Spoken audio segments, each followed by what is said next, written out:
अयोध्या का राम मंदिर बनकर तैयार है। टीवी 9 भारतवर्ष के इस खास शो में जानेंगे रामलला, राम मंदिर और 1528 में बनी बाबरी मस्जिद से लेकर राम मंदिर आंदोलन की पूरी कहानी। संपूर्ण अयोध्या।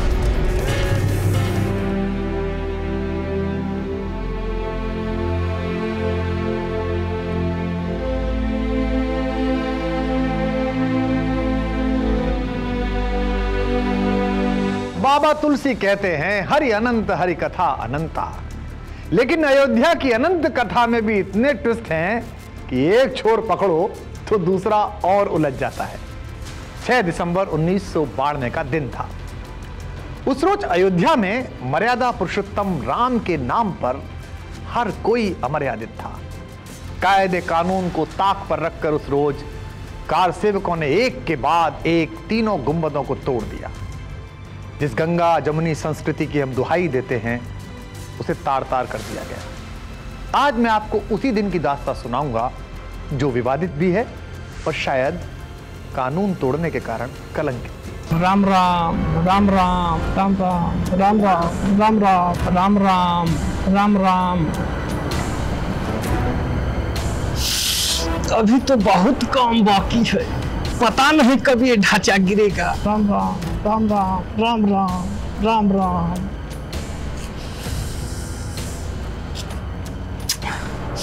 ये कार सेवक जल्दी जल्दी काम क्यों नहीं करते? हे प्रभु, अब आप ही इनका कल्याण करिए। कार सेवक जैसे ही विवादित इमारत में घुसे, पुलिस ने वहां से अपने को विड्रॉ कर लिया। ड्यूटी पर तैनात उत्तर प्रदेश पुलिस के एक डीएसपी थे, मुझे नाम स्मरण नहीं है, लेकिन वो कोई दुबे जी थे।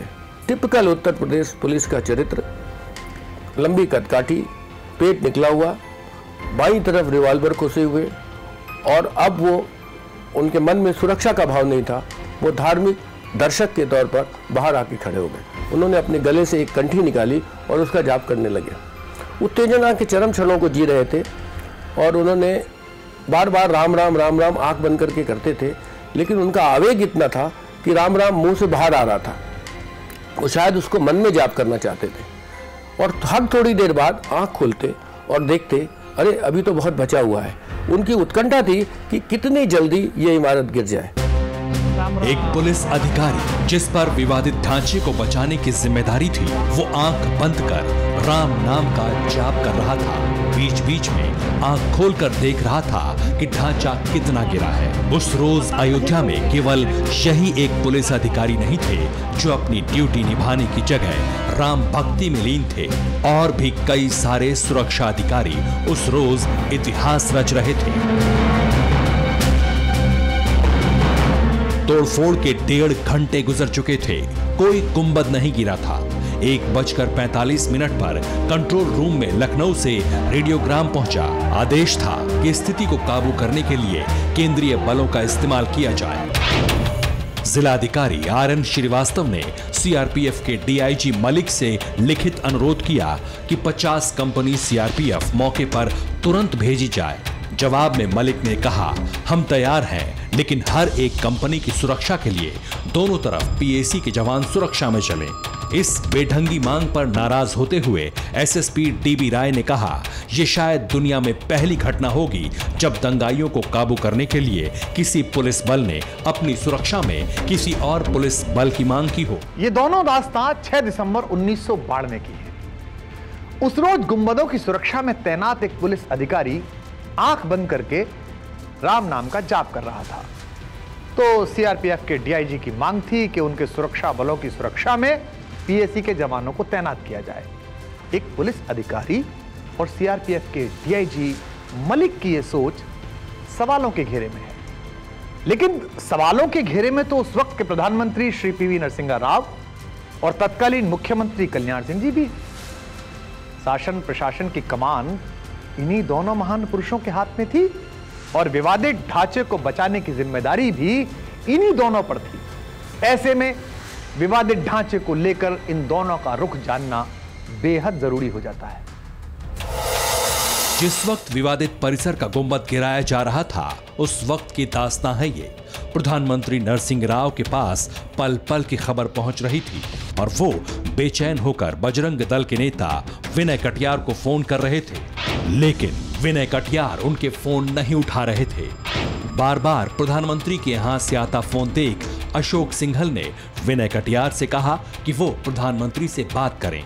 कटियार का कहना था, किस मुंह से बात करूं, सुबह तो भरोसा दिया था सब ठीक होगा। कि फोन जा करके रिसीव करो। तो बात हुई तो नरसिंह राव शायद किसी से यहाँ बात कर नहीं रहे थे। उन्होंने कहा कि हम ट्रेनें भेज रहे हैं, पहले दक्षिण भारत के लोगों को भेजो, दूर के लोगों को भेजो, और बसें जो हैं आप अपने प्रदेश के लोगों के लिए भेजो। जिस वक्त की ये दास्तां है, उस वक्त पीवीआर के प्रसाद प्रधानमंत्री के अतिरिक्त सचिव और सबसे भरोसेमंद अफसर थे। उन्होंने अपनी किताब व्हील्स बिहाइंड द व्हील में लिखा है कि 6 दिसंबर को जब वो प्रधानमंत्री के कमरे में गए तो वो बेचैन होकर टहल रहे थे। प्रधानमंत्री विवादित ढांचे के विध्वंस को लेकर बेहद गुस्से में थे, लेकिन तस्वीर का दूसरा कड़ा पहलू ये है कि उस रोज नरसिंह राव ने विवादित ढांचे को बचाने के लिए कुछ खास नहीं किया था। राव मंत्रिमंडल में शामिल माखनलाल फोतेदार अपने संस्मरण चिनार लीव्स में लिखते हैं कि मैंने प्रधानमंत्री से फोन पर अनुरोध किया कि वो सुरक्षा बलों से कहें कि फैजाबाद में तैनात वायुसेना के हेलीकॉप्टर से आंसू गैस के गोले चलाकर कार सेवकों को खदेड़ें। राव साहब ने कहा, ये मैं कैसे कर सकता हूँ, ये तो राज्य सरकार का काम है। मैंने उनसे फिर कहा, कम से कम एक गुंबद तो बचा लीजिए ताकि बाद में हम उसे शीशे में रख लोगों को दिखला सकें कि बाबरी मस्जिद बचाने की हमने पूरी कोशिश की। प्रधानमंत्री चुप रहे और थोड़ी देर बाद बोले, फोतेदार जी, मैं आपको दोबारा फोन करता हूं। हिंदुस्तानी सियासत में मौनी बाबा की छवि रखने वाले प्रधानमंत्री नरसिंह राव उस रोज जो चाल चल रहे थे, उसमें दाएं हाथ को पता नहीं था कि बायां हाथ क्या कर रहा है। उनके पास विध्वंस को लेकर पल पल की खबर आ रही थी। वो बेचैन होकर अपने कमरे में टहल रहे थे, विनय कटियार को फोन कर रहे थे, लेकिन उस रोज उन्होंने कार सेवकों पर काबू पाने के लिए कोई ठोस कदम नहीं उठाया। प्रभाष जोशी 6 दिसंबर की घटना के कुछ दिन बाद नरसिंह राव से मिले। प्रभाष जी ने नरसिंह राव से कहा कि 6 दिसंबर को जो रवैया आपने अपनाया था, उससे बाबरी ढांचा नहीं बचाया जा सका। ऐसा आपने क्या सोचकर किया? जवाब में राव साहब बोले, आप लोग समझते हैं मुझे राजनीति नहीं आती है।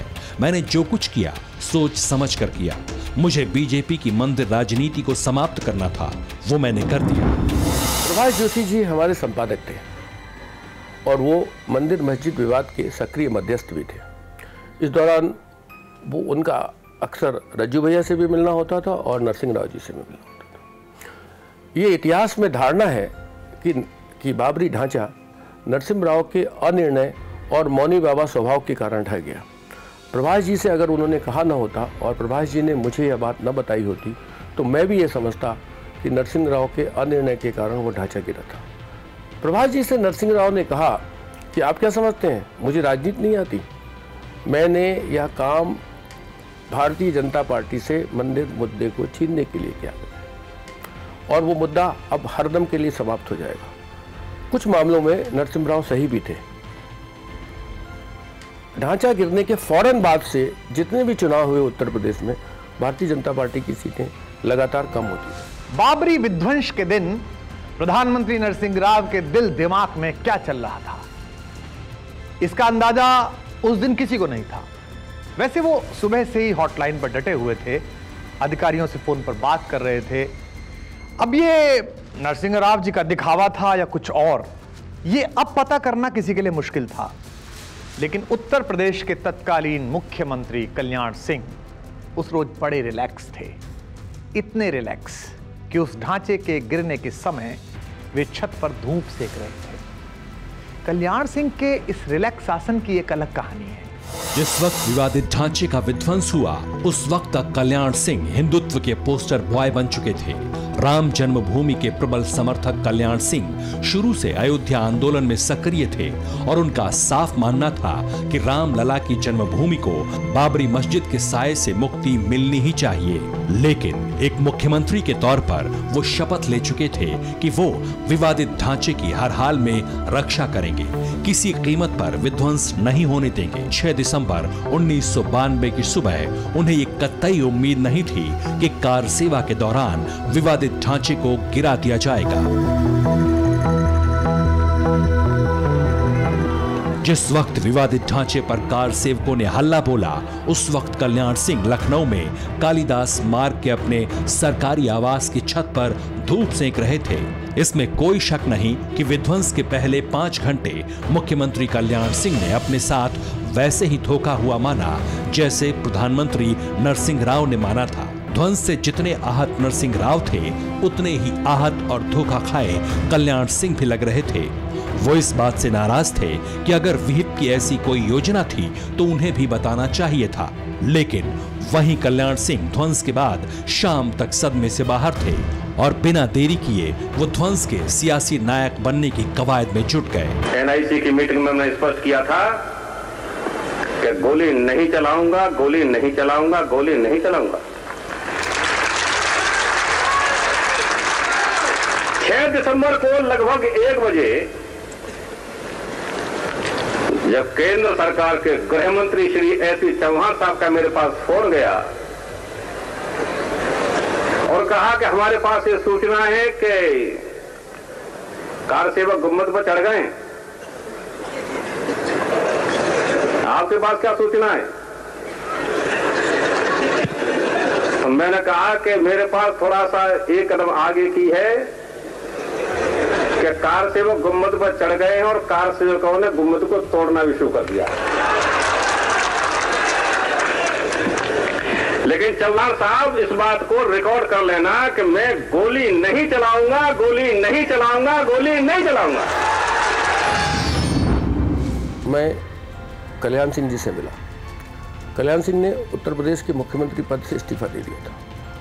वो भयानक नाराज थे। उन्हें यह बात सता रही थी कि भारतीय जनता पार्टी के नेतृत्व, विश्व हिंदू परिषद और मंदिर आंदोलन में जुड़े दूसरे लोगों ने उन्हें धोखा दिया।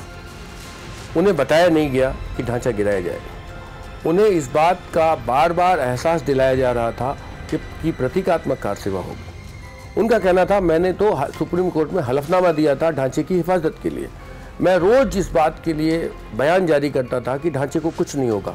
अगर इन लोगों को कुछ करना था तो मुझे बताना चाहिए था। उस रोज तक कल्याण सिंह ने यह नहीं माना था कि बाबरी ध्वंस हिंदू भावनाओं का विस्फोट था। लेकिन बाद में पार्टी के दबाव में या और किन्हीं कारणों से कल्याण सिंह ने ओन किया और बाद की सारी चुनाव सभाओं में उन्होंने बाबरी ध्वंस की जिम्मेदारी ली। 6 दिसंबर 1992 का सबसे कड़वा सच यही है। उस रोज केंद्र की कांग्रेस सरकार और राज्य की बीजेपी सरकार इस मुद्दे पर कमोबेश एक ही पाले में खड़ी थी। दोनों ये तो चाहती थी कि विवादित ढांचे का विध्वंस ना हो, लेकिन उसे रोकने के लिए दोनों ने कारगर कदम नहीं उठाए। अगर उठाए होते तो अयोध्या में वो विवादित ढांचा गिराया न जाता। राजनेता अपना धर्म नहीं निभा रहे थे, लेकिन उस दिन कार सेवकों ने तो वही किया जिस काम के लिए उन्हें अयोध्या लाया गया था। 6 दिसंबर 1992 की सुबह से ही विवादित परिसर में कार सेवकों का हुजूम जमा होने लगा था और जिस वक्त विवादित ढांचे का विध्वंस हुआ, उस वक्त तक करीब 1 लाख से ज्यादा कार सेवक उस इमारत को चारों तरफ से घेर चुके थे। कहने के लिए उन कार सेवकों की कमान विश्व हिंदू परिषद के बड़े नेताओं और बीजेपी के लाल कृष्ण आडवाणी, मुरली मनोहर जोशी और विनय कटियार जैसे नेताओं के हाथ में थी। लेकिन दोपहर होते होते कार सेवक बेकाबू हो चुके थे। देखते देखते 100 से ज्यादा कार सेवक विवादित गुंबद पर चढ़कर तोड़फोड़ करने लगे। राम कथा कुंज के मंच से आडवाणी कार सेवकों से लौटने की अपील कर रहे थे। वो कार सेवकों को डांट भी रहे थे। उनकी अपील बेअसर देख माइक अशोक सिंघल ने थामा। उन्होंने कहा, विवादित भवन मस्जिद नहीं मंदिर है, कार सेवक उसे नुकसान नहीं पहुंचाए। उन्हें रामलला की सौगंध है, वो नीचे उतर आए। लेकिन इस तस्वीर का एक दूसरा पहलू भी है, जिसकी कमान उमा भारती, साध्वी ऋतंभरा और आचार्य धर्मेंद्र जैसे नेताओं के हाथ में थी। उमा भारती ने भीड़ को 2 नारे दिए, राम नाम सत्य है, बाबरी मस्जिद ध्वस्त है, और एक धक्का और दो, बाबरी मस्जिद तोड़ दो। ये 2 नारे कई घंटों तक उस परिसर में गूंजते रहे। उमा भारती ने भीड़ के सामने मेरठ की शिव कुमारी को यह कहकर पेश किया कि वो इस ढांचे के गुंबद पर चढ़ने वाली पहली महिला है। उमा भारती ने भीड़ के सामने कोठारी बंधुओं के माता पिता को भी पेश किया और कहा कि इनके बेटों का बलिदान व्यर्थ नहीं जाएगा।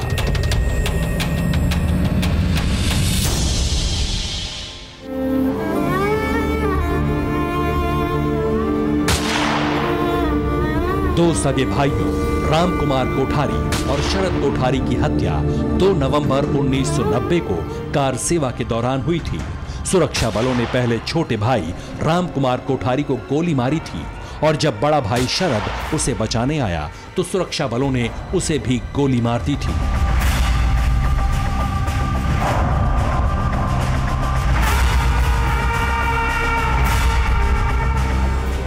खुद उमा भारती ध्वंस देखकर इतनी खुश हुई कि वो उछलकर मुरली मनोहर जोशी की पीठ पर चढ़ गई। दूसरी तरफ विवादित ढांचे के विध्वंस के बाद कार सेवक पूरी ताकत से मलबे को समतल करने में जुट गए ताकि वहां फिर से रामलला की मूर्ति को स्थापित किया जा सके, लेकिन मूर्ति मौके से गायब हो चुकी थी।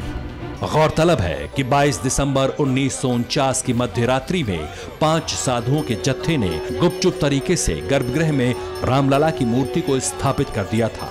उस समय से उसी मूर्ति की राम भक्त पूजा अर्चना करते रहे, लेकिन विवादित परिसर के विध्वंस के दौरान वो मूर्ति गायब हो गई। मूर्ति के गायब होने की खबर मिलते ही अयोध्या के राजा विमलेंद्र मोहन प्रताप मिश्र ने अपने घर से रामलला की एक दूसरी मूर्ति मंगवाई और उसी मूर्ति को अस्थायी मंदिर में प्रतिष्ठित कर दिया गया। रामलला की नई मूर्ति रखने के साथ 6 दिसंबर 1992 के अयोध्या कांड का लंका कांड संपन्न हो गया।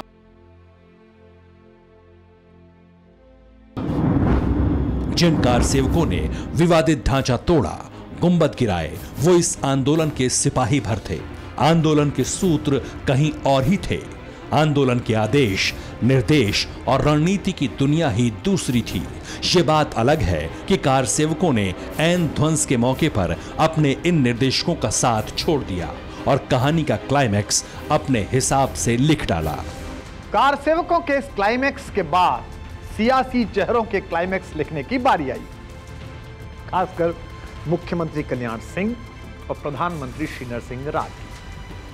संवैधानिक तौर पर इन्हीं दोनों के ऊपर विवादित परिसर की सुरक्षा की जिम्मेदारी थी और सुप्रीम कोर्ट में राज्य सरकार ने हलफनामा भी दिया था, लेकिन दोनों ही अपनी जिम्मेदारी निभाने में असफल रहे थे।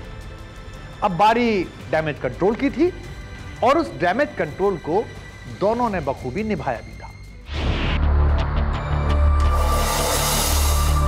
6 दिसंबर 1992 को विवादित परिसर का पहला गुंबद गिरते ही लाल कृष्ण आडवाणी, अशोक सिंघल और मुरली मनोहर जोशी मौके से खिसक चुके थे। तीनों विनय कटियार के घर पहुंचे तो वहां कल्याण सिंह ने लाल कृष्ण आडवाणी से बात की। प्रणाम आडवाणी जी। हाँ बोलिए कल्याण जी। आप लोगों को मुझे पहले सब कुछ समझाना चाहिए था ना, बताना चाहिए था। बात तो आपकी ठीक है, लेकिन आडवाणी जी, मैं मुख्यमंत्री के पद से इस्तीफा देने जा रहा हूँ। थोड़ा रुक जाइए कल्याण जी, अभी इस्तीफा देंगे तो केंद्र का शासन लग जाएगा, केंद्रीय बल मोर्चा संभाल लेंगे। थोड़ा टाइम पास कीजिए। जी चलो कोई बात नहीं, देख लेंगे, बाद में देख। ठीक है। कल्याण सिंह उस वक्त तक नाराज जरूर थे, लेकिन इतने नाराज नहीं कि बीजेपी के लौह पुरुष की बातें काट दें। वो कार सेवा को तार्किक अंजाम तक पहुंचाने का इंतजार करते रहे और आखिर में शाम 5:30 बजे उन्होंने राज्यपाल को अपना 1 लाइन का इस्तीफा सौंप दिया। मैं इस्तीफा दे रहा हूं, कृपया स्वीकार करने का कष्ट करें। सारी जिम्मेदारी मैं अपने ऊपर लेता हूं, स्वीकार करता हूं।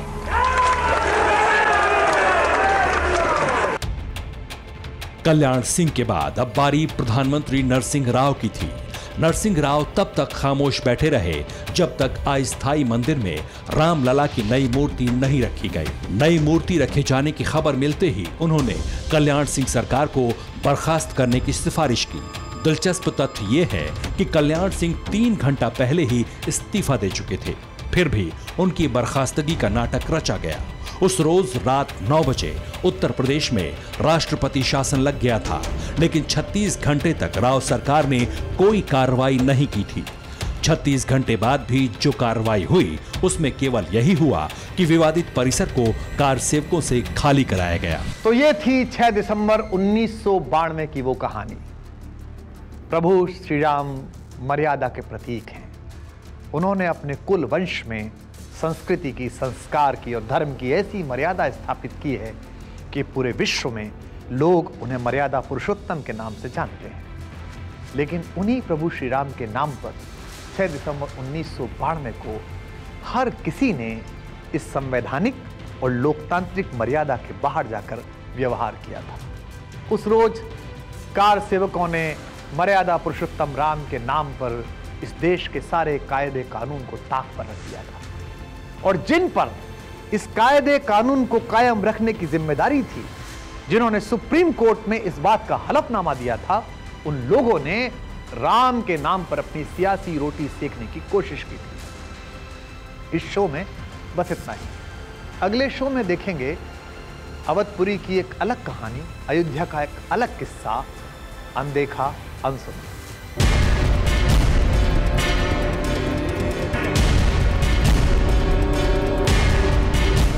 संपूर्ण अयोध्या।